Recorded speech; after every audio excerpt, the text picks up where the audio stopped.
আমি দীপা। দীপা, সো দীপা বয়স কত এই মুহূর্তে? 30+। 30+। জন্ম জেলা কোথায়? সিরাজগঞ্জ। সিরাজগঞ্জে। দীপা 30+ এজ এবং সিরাজগঞ্জে। সো দীপা, আপনি শুরু করেন, কোথা থেকে বলবেন? আমরা 4 ভাই 4 বোন। আমি ফ্যামিলিতে সবার ছোট। সবার ছোট। বাবা কি করতেন? বাবা ডক্টর ছিলেন, ভিলেজ ডক্টর। Village doctor. তো আমার যখন জন্ম হবে, আমি যখন পেটে ছিলাম, আমাকে আমার মা চাচ্ছিলেন না আমার জন্ম হোক। আমাকে নষ্ট করার জন্য অনেক কিছু ট্রাই করেছেন, কিন্তু হয়নি। তারপরেও আমার জন্ম হলো।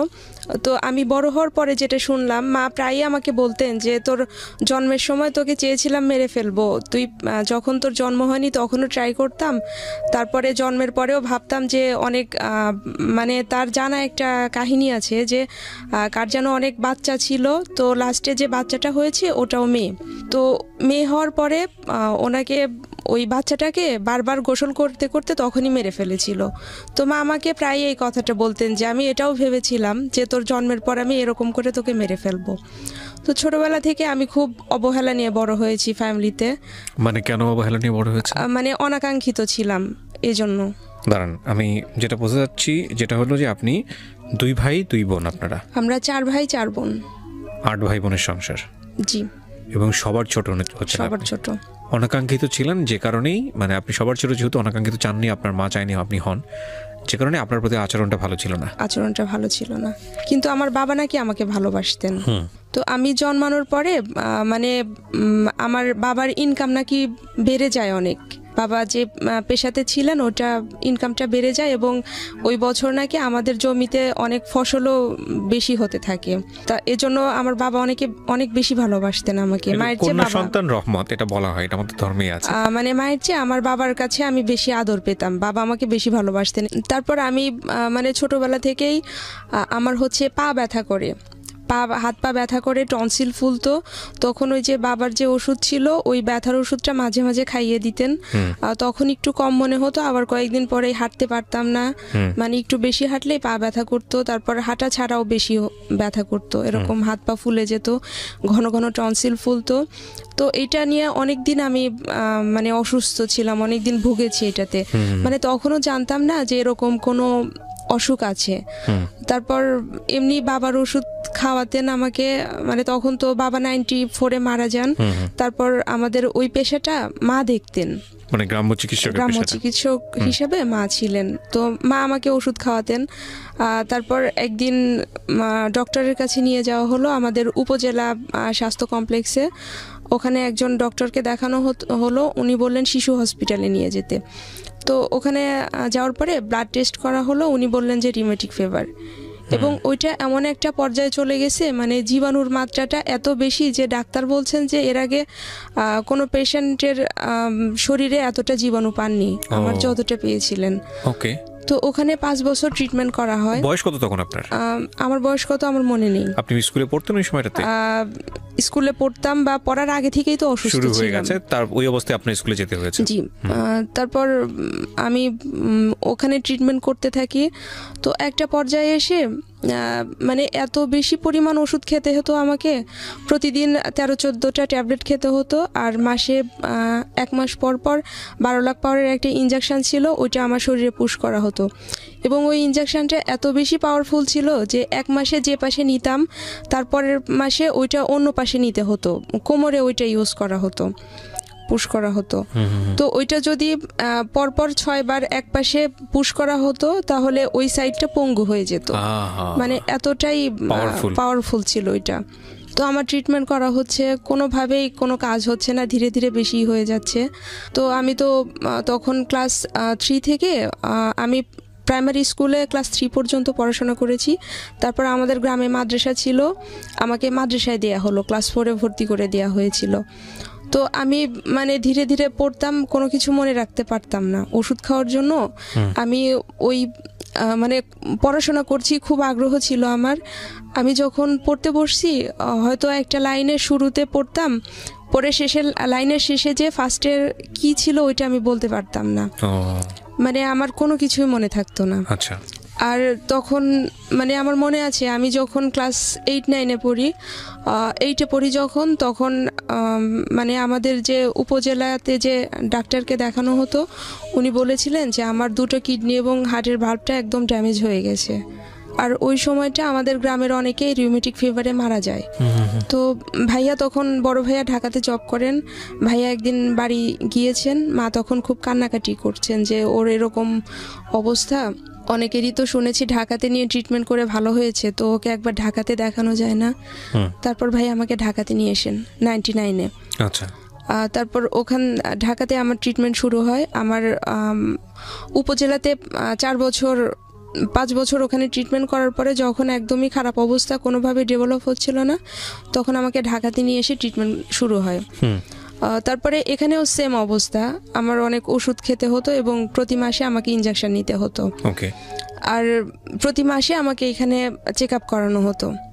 তো ভাইয়া প্রতি মাসে আমাকে ওষুধ কিনে দিতেন এবং মাস শেষে যদি কোনো একটা ওষুধ কিনতে হতো, মাকে যদি বলতাম যে মা আমার ওষুধটা শেষ হয়ে গেছে, আমার ওষুধ কিনতে হবে, মা খুব রাগারাগি করতেন, বলতেন যে এত মানুষ মারা যায়, তুই মরতে পারিস না, তোর জন্য আমার সংসারে কোনো আয় উন্নতি হচ্ছে না, তোর পিছে যত টাকা খরচ করি এটা যদি আমি জমা করে রাখতাম তাহলে আমার অনেক কিছু করতে পারতাম আমি এই টাকাটা দিয়ে।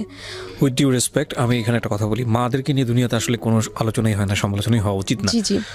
এটা মারা যে খুব ইন্টেনশনালি করেন তাও না, তবে এটা ঠিক যে এটা ইম্প্যাক্ট ক্রিয়েট করে, কারণ ওই বাচ্চা কিন্তু ওই সময় বোঝার কথা না। মা হয়তো রাগে কষ্টে অন্যান্য চাপের কারণে এই ধরনের কথা বলেছে, কিন্তু এটা ঠিক যে আমরা তো সবাই বড় হয়েছি, আমরা ওই বয়সটাকে যদি একটু বোঝার চেষ্টা করি যে মা আমাকে কেন এরকম ব্যবহার করবে, মা আমাকে কেন এই কথাটা করবে। ছোটবেলায় মার হাতে মার খায়নি এরকম বাচ্চা খুব কমই আছে, হ্যাঁ, কিন্তু ওই যে মার খেলে যে নিজের ভিতরে এক ধরনের খারাপ লাগাটা তৈরি হয় বা এটা খুব এক্সট্রিম লেভেলে যে খুব বড় রকমের একটা ইম্প্যাক্ট তৈরি করতে পারে, এইটাও একটু মাদেরকে চিন্তা করতে হবে এবং প্যারেন্টাল সাইড থেকেও একটু চিন্তা করা উচিত। হ্যাঁ, কিছু কিছু বাচ্চা থাকে একবারে বিয়ন্ড কন্ট্রোল, অনেক সময় দেখা যায় কিছু বলা যাচ্ছে না, তখন রাগে ক্ষোভে অনেক ধরনের বাজে কথা বলে ফেলে এবং যেটা হয়তো তার মনে একটা ইম্প্যাক্ট তৈরি করে।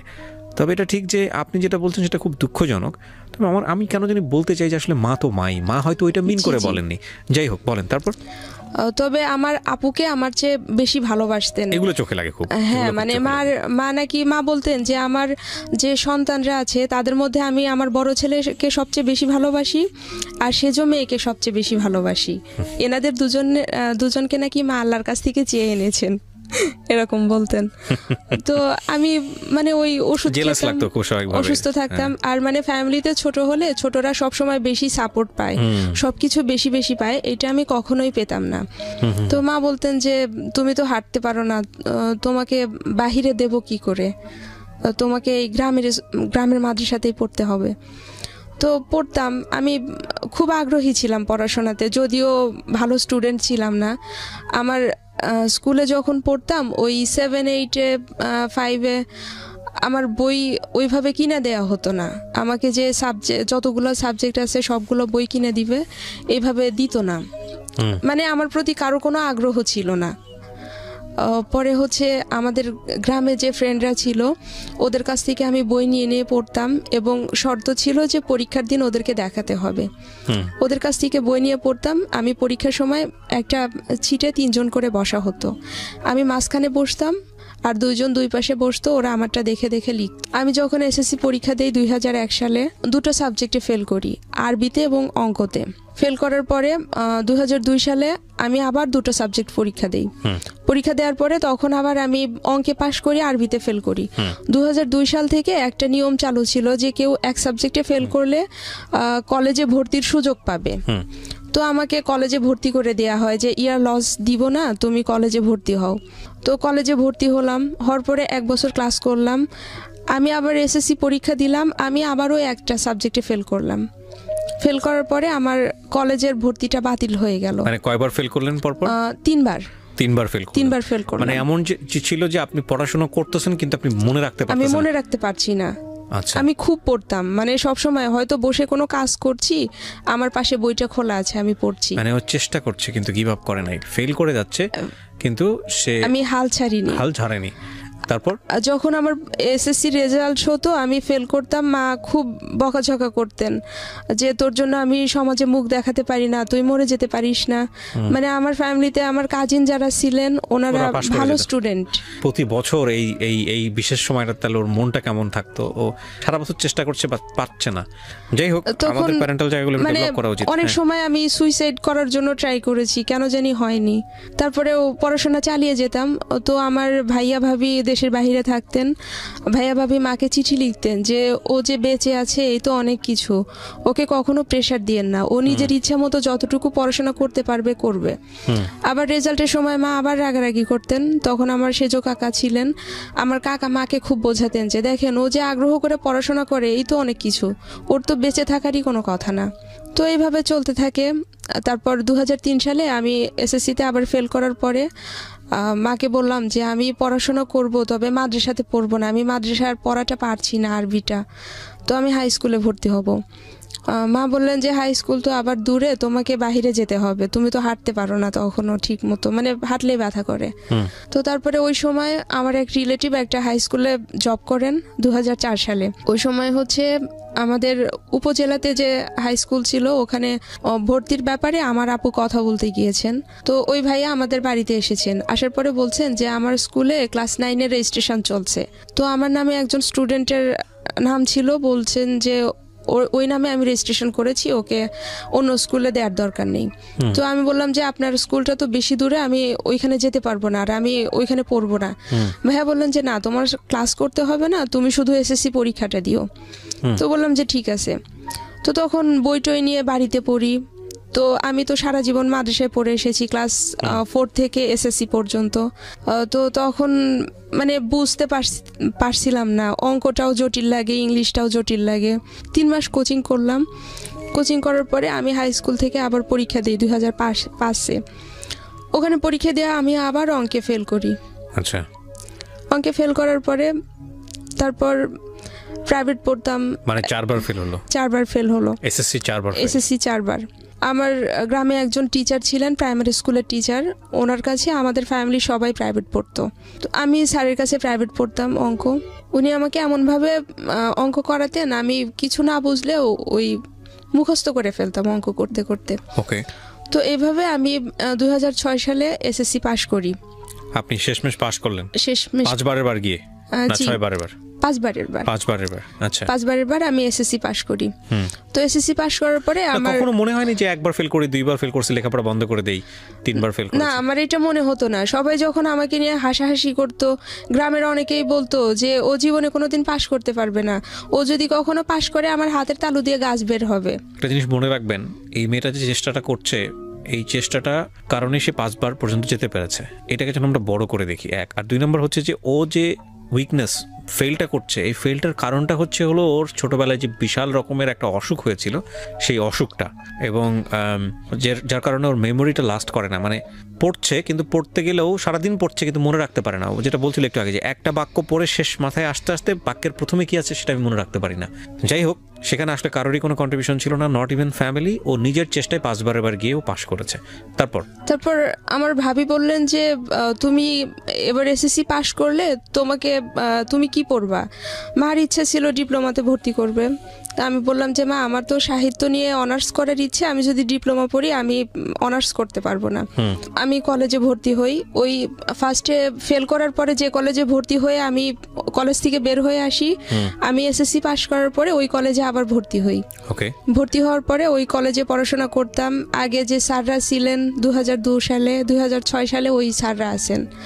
তো অনেকেই তাকিয়ে থাকেন, আমার তো আগের কাহিনীটা অনেক স্যারই জানেন। তো ওই কলেজে একজন ইংলিশ টিচার ছিলেন, উনি ভীষণ ভালোবাসতেন আমাকে এবং অনেক উৎসাহ দিতেন সবকিছুতেই। উনি চাইতেন আমি ভালো কিছু করি। আর আমি ছোটবেলা থেকেই লেখালেখি করতাম, কবিতা লিখতাম। আর আমি যতবার রেজাল্ট খারাপ করেছি, এসএসসিতে ফেল করেছি, দেখা যেত তখনই আমি একটা না একটা কবিতা লিখতাম যে আমি ফেল করেছি, আমাকে হার মানা যাবে না, আমি যেন আরো ভালো কিছু করতে পারি, এটা নিয়ে আমি কবিতা লিখতাম। তো আমি যখন 2008 সালে এইচএসসি পাশ করি, আমি অ্যাডমিশন দেই অনার্সে ভর্তির জন্য। তো তারপর আমি যখন ফার্স্ট অ্যাডমিশন দেই তখন আমি অনার্সে চান্স পেয়ে যাই, কিন্তু আমার ফ্যামিলি থেকে আমাকে ভর্তি করে না, আমাকে বাহিরে রাখবে না, আমাকে অনার্সে পড়াবে না। তো তারপর ডিগ্রিতে এনে ভর্তি করে দেয়া হয় আমাদের উপজেলাতে যে কলেজ আছে ওখানে। তো আমি আমার যে কলেজে যে ইংলিশ স্যার ছিলেন উনি এটা নিয়ে খুব মন খারাপ করেন যে তুমি চান্স পেলে তোমার ফ্যামিলি কেমন তোমাকে ভর্তি করলো না। তো আপু পছন্দ করে বিয়ে করেছিলেন। তো আমি যদি বাহিরে থাকি, আমি যদি এরকম কিছু করি, এজন্য ওর সব চাপটা আমার উপর আসতো। আর আমি ছোটবেলা থেকে খুব চঞ্চল ছিলাম, আমার অনেক ছেলে বন্ধু ছিল, ছেলেদের সঙ্গে আমার বড় হওয়া, ওদের সঙ্গে খেলা, রাস্তায় যে ফুটবল খেলতাম, এই অবস্থা। তো তারপর আমাকে ডিগ্রিতে ভর্তি করে দেয়। ভর্তি করার পরে আমাদের তখন ডিগ্রি ফার্স্ট ইয়ারে ইংলিশ ছিল, আমি তখন ইংলিশ প্রাইভেট পড়তাম। তো ওইখানে কয়েক মাস প্রাইভেট পড়ার পরে 1 মাস আমি প্রাইভেট না পড়ে 300 টাকা চুরি করি ওখান থেকে। বাসায় বলেছি প্রাইভেট পড়েছি, কিন্তু আমি না পড়ে ওই টাকাটা চুরি করি। ওইটা দিয়ে আমি আবার রিঅ্যাডমিশনের জন্য ফর্ম ফিল আপ করি। ফর্ম ফিল আপ করে আমি চুরি করে পরীক্ষা দিই। পরীক্ষা দিয়ে ওইখানে আবার আমি চান্স পেয়ে যাই। চান্স পাওয়ার পরে বাসায় যেয়ে বলি, সবাইকে বলি যে আমি আবার চান্স পেয়েছি। তো মা বলছেন যে তুই চান্স পেয়ে সবাইকে বলছিস, তোকে যদি আমি ভর্তি না করি, তোকে টাকা না দিলে তুই টাকা পাবি কোথায়? ও তখন আমি ভাইবা দিয়ে এসেছি ওই কলেজে। ভাইবা দিয়ে আসার পরে মাঝখানে একদিন সময় ছিল ভর্তির, 2900 টাকা লাগবে। মাকে এসে বললাম, মা কিছুতেই আমাকে ভর্তি করবে না, টাকাও দিবে না। তখন আমাদের ফ্যামিলিটা অনেক সচ্ছল, আমাদের কোনো অভাব অনটন ছিল না, ভাইয়ারা সবাই এস্টাবলিশড, ছোট আপুর বিয়ে হয়ে গেছে, তখন আমি শুধু একা আছি ফ্যামিলিতে। তো মা আমাকে টাকা দেবেন না। তারপর আমার কাছে একটা কানের দুল ছিল স্বর্ণের, আমি কিছুদিন আগে ওইটা বানিয়েছি, ওইটা তখন হয় 2300 টাকা। কিন্তু আমি বিক্রি করতে গিয়ে দেখি ওইটার দাম একজন বলে 1100, একজন বলে 1300। আমি কোনোভাবেই টাকা ম্যানেজ করতে পারছি না। তো আমার ইন্টার লাইফের ফ্রেন্ড ছিল শিশির, তো ওকে বললাম যে দোস্ত আমি তো টাকা পাচ্ছি না, কি করি, আমি তো এবারও ভর্তি হতে পারবো না। আমার ফ্রেন্ড রাস্তায় যে মানুষের কাছ থেকে টাকা তোলে আমাকে ভর্তি করার জন্য। 2900 টাকার বোধহয় 200 না 300 টাকা কম ছিল এই ফর্ম অনার্সে ভর্তি করার জন্য। এটা আপনার ফ্যামিলি সামর্থ্য ছিল না? না, আমার ফ্যামিলি আমাকে ভর্তি করবে না। ওই যে আমার আপু সামর্থ্য ছিল কিন্তু আপনাকে দেবে না। তারপর ও আমাকে ফোন করে যে দোস্ত 200-300 টাকা কম আছে, কি করবি? তখন বললাম যে প্রবলেম নেই, ওই কলেজে একজন নেতা ছিলেন যে উনি আমার পরিচিত, ওনাকে বললে হয়তো কাজ হবে। তখন আমি ফোনে কথা বলছি, মা তখন ওইটা শুনতে পেয়েছেন। মা শুনে বলছেন যে তুই কার কাছে টাকা নিচ্ছিস? তো বলতেছে যে তুই ওর কাছ থেকে টাকা নিচ্ছিস, এইটা দিবি কিভাবে? আমি বলছি যদি কোনোদিন শোধ করতে পারি করব, না হলে আমি করব না। তারপর মা তখন বলছে যে ওর কাছ থেকে টাকা নিতে হবে না, আমি তোকে টাকা দিব, তবে একটা শর্ত আছে। তো বললাম কি শর্ত? মা বলছেন যে তুই কোনোদিন ভার্সিটিতে ক্লাস করতে পারবি না। কেন চাচ্ছিল না যে আপনি ক্লাসে যান? ওই যে বললাম না যে আপু রিলেশন করে বিয়ে করেছিলেন। তো আপনার মায়ের ধারণা ছিল যে আপনি? শুধু মায়ের ধারণা না, আমাদের ফ্যামিলি সবার ধারণা ছিল ভার্সিটি গেলে প্রেম করবে। হ্যাঁ, ভার্সিটিতে গেলে প্রেম করবে। আর আমার আপু অনেক ভদ্র ছিলেন, খুব কম কথা বলতেন, ওকে সবাই খুব বিশ্বাস করতো। আর আমি খুব চঞ্চল ছিলাম, আমাকে কেউ বিশ্বাস করতো না। বললাম যে ঠিক আছে, তুমি আমাকে অন্তত ভর্তিটা করে দাও, আমি কোনোদিনও ক্লাস করব না, আমার শুধু একটা ইচ্ছেটা পূরণ হোক যে আমি অনার্সে ভর্তি হয়েছি। তারপর ভর্তি হলাম। ভর্তি হওয়ার পরে এখন কলেজে যাব, কলেজে যেতে দেবে না, যে সপ্তাহে একদিন যাই, একদিনে 100 টাকা দিত, যে ঠিক আছে তুমি যাও। সকালে আমাদের বাড়ি থেকে আমাদের উপজেলাতে যেতে 1 ঘন্টা সোয়া ঘন্টা সময় লাগতো, এবং ওখান থেকে একটা বাস যেত আমাদের জেলা শহরে, ওইটা সকাল 7:10, এবং ওই সকাল 7:10 বাসটা ধরার জন্য আমার বাড়ি থেকে আমাকে ভোর 4:45 বের হতে হতো। তো আমি রাত্রে 3:30টার দিকে উঠতাম। আমার সেজ ভাবি ছিলেন, ওনার অবদানটা আমি কোনোদিনও বিশেষ করতে পারবো না। আমার প্রতি ওনার যে অবদান, আমি ওনার কাছে চিরঋণী। তো ভাবি ওই 3:30টায় উঠে আমার জন্য রান্না করতেন, রুটি বানাতেন, সবকিছু করে দিতেন। তো আমি তখন ওই ভোর 4:45টায় বাড়ি থেকে বের হতাম, ক্লাসে যেতাম। 2-1 মিনিট লেট হলে স্যার ক্লাসে ঢুকতে দিতেন না। আচ্ছা। তো স্যারকে একদিন বললাম, স্যার আমি তো দূর থেকে আসি, আমাকে যদি ক্লাসে না ঢুকতে দেন আমার প্রবলেম হয়ে যাবে। তো এরপর ক্লাসে গেলে স্যার ঢুকতে দিতেন। আচ্ছা। তো অনার্স ফার্স্ট ইয়ার যখন ফাইনাল এক্সাম, মাকে বললাম যে আসলে এইভাবে তো সম্ভব হচ্ছে না, সপ্তাহে একদিন ক্লাস করে আমি তো রেজাল্ট খারাপ করব, তো আমাকে ওখানে থাকতে দিতে হবে। তো ভাইয়াদের সাথে কথা বললেন, মানে শর্ত একটাই ছিল, ফাইনাল এক্সাম শেষ হলে চলে আসতে হবে। 3 মাসের জন্য আমি ওখানে একটা বাসায় যেয়ে উঠি। ওঠার পরে ওখানে 3 মাসের জন্য উঠি। আমার বেড টেড কোনো কিছু কিনতে দিবে না বাসা থেকে, শুধু একটা তোষক নিয়ে যাই, তোষক, বালিশ টালিশ এগুলো। তারপর মাসে আমাকে 1500 টাকা দিত, ওইটা দিয়ে চলাটা খুব টাফ হয়ে যেত। তারপরেও থাকতাম, দেখা যেত যে একদিন ডাল রান্না করলে ডালটা যদি বেশি টেস্ট হতো ওইটা তাড়াতাড়ি শেষ হবে, আমি ওইটার মধ্যে পানি ঢেলে দিতাম। তারপর অনেক সময় আমার বাজার করার টাকা থাকতো না, 1 দিন 2 দিন না খেয়ে থাকতাম। মানে রুমমেটরা ভালো ছিল, পাশের রুমে যারা ছিল তারাও ভালো ছিল, ওরা যখন বুঝতে পারতো আমাকে খেতে দিত। আর ফ্লোরিং করে থাকবো, ওরা ফ্লোরিং করতে দিত না, ওদের বেডে থাকতাম।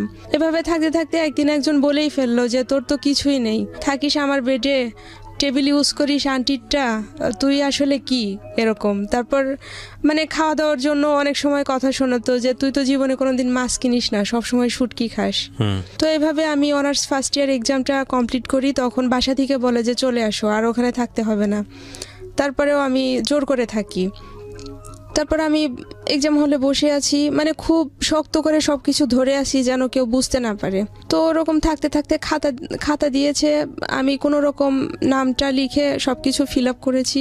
তারপর আমার খিঁচুনি উঠে যায়, আমি আর নিজেকে কন্ট্রোল করতে পারি না, ওখানেই অসুস্থ হয়ে পড়ি। তারপর আমাকে ধরে নিয়ে বাহিরে নিয়ে অনেকক্ষণ মাথায় পানি টানি ঢালা হয়, ডাক্তার নিয়ে আসার পরে ডাক্তার ওষুধ দেয়, বোধহয় ইঞ্জেকশনও দিয়েছিলেন। পরে আমাকে বলেন যে বেডে এক্সামটা দাও। এমনিতেই ওই দিনের ওই সাবজেক্টটা অনেক হার্ড ছিল, তারপরে অসুস্থ, যদি বেডে দেই তাহলে তো আরও খারাপ হবে। পরে আমি 4 ঘন্টার মধ্যে 1.5 ঘন্টার বেশি লিখতেই পারিনি। তারপরে কোনোভাবে আমি এক্সামটা শেষ করি। এক্সাম শেষ করে যখন বের হই, ওই কলেজের ভাইস প্রিন্সিপাল স্যার ছিলেন। তো স্যার আমাকে ডেকে বলছেন যে তোমার মানসিক প্রবলেম কবে থেকে। আমি বললাম স্যার আমার তো মানসিক প্রবলেম নেই। স্যার বললেন যে আমি সবই জানি, এই প্রবলেমটা আমারও ছিল। তো উনি ঢাকা মেডিকেল কলেজের এক ডক্টরের অ্যাড্রেস দিলেন। উনি আমাকে বললেন যে কালকে এক্সাম নেই, তুমি ঢাকায় চলে যাও, ওনাকে দেখাও, তোমার যে অবস্থা তোমার আরও খারাপ কিছু হবে। তো আমি ঢাকাতে আসি, ওইখানে ডাক্তার দেখাই। দেখানোর পরে ধীরে ধীরে এতটাই বেশি হয়ে যায় যে আমি মানে রুমে থাকলে একা থাকতে পারতাম না। যখনই একা হতাম তখনই সুইসাইড করার ইচ্ছে করতো। তারপর আমি ওড়না পরতে পারতাম না, ওড়না দেখলেই মনে হতো যে আমি ওড়না নিয়ে ফাঁসি নেই। যখন আমার ওরকম খারাপ লাগতো, আমার রুমের যত কাপড়, ওড়না জাতীয় যত কিছু আছে আমি নিয়ে পাশের রুমে রেখে আসতাম। ওয়াশরুমে যেতাম, ওয়াশরুমে যে একা থাকতাম ওই সময়টাও মনে হতো আমি ফাঁসি নেই। আচ্ছা, এই ফাঁসি নেওয়ার মোমেন্টটা আপনি ব্যাখ্যা করতে পারেন যে কি মনে হতো, যে ফাঁসি নিলেই আরাম, এরকম কোনো কিছু? হ্যাঁ, মনে হতো যে আমি ফাঁসি নিয়ে ঝুলে পড়ি, তাহলে আমার ভালো লাগবে, হয়তো আমি সব কিছু থেকে মুক্তি পাবো। জীবনের সবচাইতে ভয়াবহতম, মানে এরপরে আর অনুভূতি হয় না। যাদের জীবনে এই ঘটনাগুলো ঘটে গেছে তারা বুঝতে পারবে। একটা কথা আছে না যে সাপের বেদনা সেই বুঝতে পারে, সাপের দংশন যে করেছে, তাছাড়া আসলে বুঝতে পারে না। একটা মানুষ যখন মৃত্যুকে সবচাইতে সেফ মনে করে, একটা মানুষ যখন মনে করে মৃত্যু মানে শান্তি, তার মানে দুনিয়ার সবচাইতে এক্সট্রিম পেইন তার মধ্যে আছে। নইলে কে তার জীবনকে ভালোবাসে না বলেন? সবাই তো তার জীবনটাকে ভালোবাসে। মানে জীবনকে মানুষ যে কত বেশি ভালোবাসে সেটা যখন মানুষ বাঁচতে পারে না এরকম একটা সিচুয়েশনে পড়ে যায় তখন বোঝা যায়। আধা ঘন্টা বেশি বেঁচে থাকবে, এর জন্য যদি একটা মানুষকে খুন করতে হয় সেটার জন্য সে রাজি হয়ে যায়। এই হচ্ছে বাঁচার তীব্রতা। তো ওই মানুষটা নিজের জীবনটাকে স্যাক্রিফাইস করতে চাচ্ছে, তার মানে তার লাইফটা কতটা পেইনফুল। এগুলো একটু ভাবার বিষয়। হ্যাঁ, কারণ আমরা আসলে সমস্যা কি, আমরা আসলে সবাই পাশের মানুষটাকে নিয়ে ভাবি না, এবং ভাবি না বলে আমাদের জীবনটা অনেক বেশি জটিল। জীবনের সহজ কিছু সূত্রের মধ্যে একটা সূত্র হচ্ছে আশেপাশের মানুষজনকে নিয়ে ভাবা। আপনি যদি আশেপাশের মানুষজনকে নিয়ে ভাবেন তাহলে আপনার যখন দুঃসময় আসবে তখন ওই মানুষগুলো আপনাকে নিয়ে ভাববে। আর না ভাবলেও আপনি তো হিউম্যান বিং, তাই না? তো আপনারও তো একটা মেন্টাল স্যাটিসফ্যাকশনের জায়গা আছে যে দুনিয়াটা তো আসলে এরকম না যে আসলাম, খেলাম, নিজে নিজে ভোগ করলাম, মরে গেলাম, শেষ। It is not life. এই কারণেই বলছি যে এই ফিলটা খুব জরুরি। কারণ আজকে আপনি যে অবস্থায় আছেন, যদি সেটা ভালো অবস্থা ধরে নেই, কালকে যে আপনি একটা ডিজাস্টার মোমেন্টে থাকবেন না, এই গ্যারান্টি আপনাকে কে দিচ্ছে? এনার চাইতে হয়তো ভয়াবহ অবস্থা থাকতে পারেন। ফিলিংসটা আসলে খুবই জরুরি। বলেন, তারপর কি হলো? তো তারপর আমি ওই 2টো এক্সাম খুব কষ্ট করে শেষ করলাম। আমি জানি যে যেদিন এক্সাম হলে অসুস্থ হয়েছিলাম ওটা আমি ফেল করব। আমি আশাই মানে পাশ করব যে এরকম আশা আমার ছিল না। ঢাকাতে যখন ডাক্তার দেখাতাম ওরা আমাকে থেরাপি নিতে বলতেন, সাইকোথেরাপি। তো এটা নেওয়া হয়নি। তো এখানে যে ডাক্তারটা দেখাতাম ওনা আমাকে এতটাই পাওয়ারফুল ওষুধ দিতেন, ওষুধ খাওয়ার পরে আমি বালিশে মাথা রাখতে পারতাম না, আমার মাথা মনে হতো যে সম্পূর্ণটা পচে গেছে, সারা মাথা একদম নরম। তারপর আমার মুখ টুক ফুলে ঠোঁটটা আমার এত দূর পর্যন্ত নেমে এসেছিল, কান ফুলে অনেক বড় হয়ে গিয়েছিল। তো আমি 15 দিন আমাকে ওষুধ দিয়েছিল, 15 দিন ওষুধ খাওয়ার পরে আমার মানে চুলগুলো অনেক বড় আর সুন্দর ছিল। 15 দিনে আমার মাথার যত চুল পড়ে গেছে আমার সারা জীবনে কোনো দিনে এত চুল পড়েনি। পরে আবার ওনাকে প্রতি মাসে দেখাতে হতো, 15 দিন 21 দিন মানে ডিপেন্ড করতো। তারপর একদিন ওখানে গিয়েছি, যাওয়ার পর দেখি ডক্টর আসেননি, ওনার লেট হবে আসতে, আরেকজন ছিলেন। তো ওনাকে প্রেসক্রিপশান দেখালাম, উনি আমাকে বলছেন যে আপনি কি আমাকে দিয়ে প্রেসক্রিপশান করাবেন? তো বললাম যে হ্যাঁ আপনি করে দেন। পরে ওনা আমার আগের প্রেসক্রিপশান দেখে বলছে কি যে এই ওষুধগুলো মানুষের যখন মানে মেন্টাল যারা অসুস্থ তাদের একদম শেষ পর্যায়ে যখন চলে যায় তাদেরকে এই ওষুধগুলো দেয়া হয়। আর আপনাকে যে ওষুধটা দিয়েছে আপনি বলছেন চুল পড়ে যাচ্ছে, এইটা খেলে মানুষের চোখের ভ্রু পর্যন্ত পড়ে যায়। ও মাই গড। ওনার ওষুধ খেলাম, পরে যাকে দেখালাম ওনারটা খাচ্ছি, মানে একই অবস্থা, কমে না। ওই দেখা যেত যে এমন অবস্থা ছিল যে আমি টিভিতে কোনো কাপলের নাটক দেখতে পারতাম না, পেপারে কোনো কাপলের ছবি দেখতে পারতাম না, রাস্তায় বের হলে কোনো কাপলকে দেখলে আমি অসুস্থ হয়ে যেতাম, আমার খিঁচুনি উঠে যেত। তারপর হয়তো রাস্তা দিয়ে যাচ্ছি, কোনো বিয়ের গাড়ি যাচ্ছে বা কোনো বউ সাজে কেউ যাচ্ছে, তাকে দেখলে অসুস্থ হয়ে যেতাম। এজন্য যখন ওখানে থাকতাম ওই বাসাতে, আমি শুক্রবারে সব ফ্রেন্ডরা মিলে ঘুরতে যেতাম, আমি শুক্রবারে বের হতাম না। ওই দিন হচ্ছে বিয়ে টিয়ে বেশি থাকতো, বিয়ের গাড়ি টাড়ি সাজালে ওইটা দেখলে আমি অসুস্থ হয়ে পড়তাম। তারপরে ঢাকা মেডিকেল কলেজের যাকে দেখাতাম ওনাকে অনেক দিন দেখালাম কিন্তু কোনো ডেভেলপ হলো না।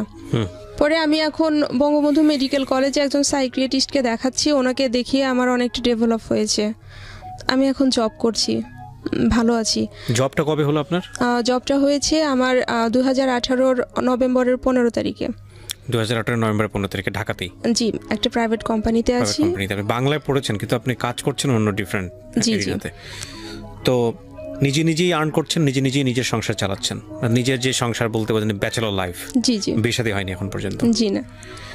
আপনার গল্পটা আপনি কেন বললেন রেডিওতে? আসলে আমি বললাম এই জন্য যে একজন মানুষ চাইলে অনেক কিছু করতে পারে, তার আত্মবিশ্বাস এবং তার পরিশ্রম থাকতে হবে। যে আমি কিন্তু হার মানিনি, আমি এসএসসিতে 4 বার ফেল করে 5 বারের এসএসসি পাশ করেছি, আমি অনার্স করেছি, মাস্টার্স করেছি, এবং যখন অনার্স ফাইনাল পরীক্ষা দেয় তখন আমি মানসিকভাবে অসুস্থ ছিলাম, ভয়ঙ্কর অসুস্থ। মাস্টার্সে যেও আমার সেম অবস্থা, আমি অনেকবার সুইসাইড অ্যাটেম্প্ট করতে গিয়েছি, আমি সহ্য করতে পারতাম না। তারপরে আমি কিন্তু হার মানিনি। আমিও চাই যে আসলে কেউ যেন হার না মানে আমি রাইট। বলেন প্লিজ। এবং আল্লাহ যে সত্যি ধৈর্যশীল ব্যক্তিকে পুরস্কৃত করেন, আমার মনে হয় আমি তার চরম দৃষ্টান্ত। ডেফিনেটলি আমি সবসময় আপনাদেরকে যে কথাটা বলি, the real heroes are always unknown in the world. এই ভদ্রমহিলার কথা কিংবা ভদ্রমহিলার মতো যারা আছেন আমাদের সমাজে, তাদের কথা ইতিহাস কখনো লিখবে না। নাটক, মঞ্চ কিংবা আমি যদি বলি সিনেমায় কিংবা ইতিহাসের বইয়ের পাতায়, মোটা বইয়ের পাতায় যাদের নাম স্বর্ণাক্ষরে লেখা হয়, তারা অনেক হাই প্রোফাইলের মানুষ, আমাদের জায়গা থেকে অনেক হাই প্রোফাইলের মানুষ। কিন্তু আমরা যারা, প্রত্যেকটা মানুষ যারা দেখছেন, যে মানুষটা এখানে বসে আছেন ইনক্লুডিং মি, আমাদের প্রত্যেকের লাইফেই কিছু না কিছু স্ট্রাগল আছে, কিছু না কিছু ব্যাপার আছে যেগুলা কোনো অংশেই তাদের থেকে কম নয়। আপনি মোটিভেশন নিতে পারেন আমাদের দীপার কাছ থেকে, কারণ দীপা হওয়া যায় জীবনে, দীপা হওয়া খুব সহজ। কিন্তু আপনি যদি ফ্লোরেন্স নাইটিঙ্গেল হতে চান, কিংবা আপনি যদি আরও বড় কোনো ফিগার হতে চান, যেটা আপনার ইতিহাসের বই থেকে, মোটা বই থেকে আপনি শিখেছেন, তাহলে জীবনটা অনেক দুর্বিষহ হতে যাবে, কারণ this is a very unique piece. কিন্তু এরকম দীপা সমাজে অনেক আছে, আপনি চাইলেই দীপা হতে পারেন। এরকম অনেক আছে আমাদের সমাজে, যাদেরকে আমি আমার জীবন গল্পে এনেছি, যারা নিজের জীবনটা যদি শুধু হাল ছেড়ে দিত তাহলে হয়তো পৃথিবী থেকে হারিয়ে যেত, কিন্তু হাল ছাড়েনি। এবং তাদের জায়গাটা থেকে স্বাবলম্বী জায়গায় আসাটা, এটা একটা ভয়ঙ্কর রকমের যুদ্ধ, এবং এই যুদ্ধ কোনো অংশেই বিশ্বযুদ্ধের চেয়ে কম নয় আমি মনে করি, কারণ নিজেকে উতরে যাওয়ার যুদ্ধ, এটা অনেক বড় যুদ্ধ। থ্যাংক ইউ, অনেক ভালো থাকেন আপনি। তবে এই মানুষগুলোর হাতেই অনেক বেশি ক্ষমতা আসা উচিত, আপনার মতো মানুষের হাতে, কিংবা এই মানুষগুলোর হাতেই অনেক বেশি টাকা আসা উচিত। কেন বলেছি জানেন? কারণ আপনি বুঝতে পারবেন যে আপনার মতো যে একজন ভিকটিম আছে তার কষ্টটা কি। প্রিয় শ্রোতা, আপনারা